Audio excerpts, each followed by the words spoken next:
Chicken ఫ్రైని dosa pan మీద ఎలా వేయాలో ఇప్పుడు చూద్దాం. ముందుగా చికెన్ని శుభ్రంగా కడుక్కొని 1 టేబుల్ స్పూన్ ఉప్పు,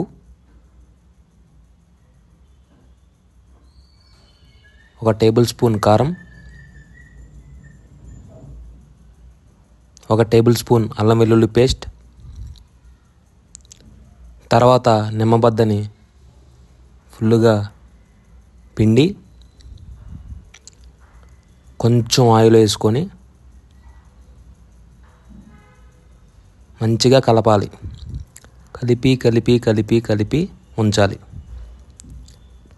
తర్వాత 4 పచ్చిమిర్చి, 2 ఉల్లిగడ్డలు తీసుకొని నీట్గా కట్ చేసి సన్నగా ఉల్లిగడ్డని తురుముకోవాలి.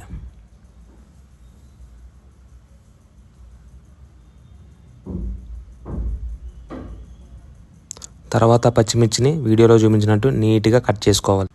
ఇప్పుడు దోశ ప్యాన్ తీసుకొని 2 టేబుల్ స్పూన్ ఆయిల్ వేసి ఆయిల్ బాగా వేడెక్కాక ఉల్లిగడ్డలు వేసుకొని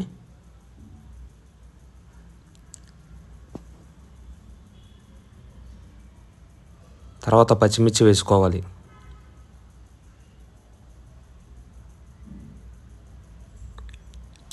చిన్నగా రెండింటిని బాగా మిక్స్ చేసి నేను చూపించినట్టు 2 టేబుల్ స్పూన్ అంత పెద్దగా ఉన్నాయో వాడాలి. అప్పుడు మీ మిక్సింగ్కి ఈజీగా ఉంటుంది.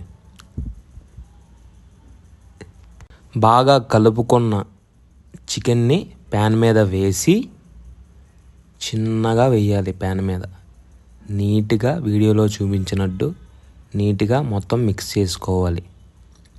చిన్నగా మిక్స్ చేసుకొని దాని మీద మూత పెట్టాలి.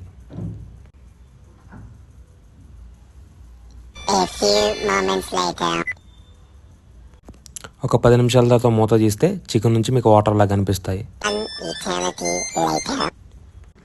ఒక 40 నిమిషాల తర్వాత చికెన్ బాగా దగ్గరగా అవుతుంది ఫ్రైగా.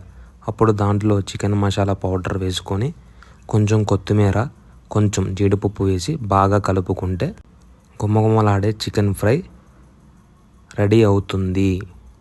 నేను మీ గుండె సడి, నన్ను ఫాలో అవ్వండి.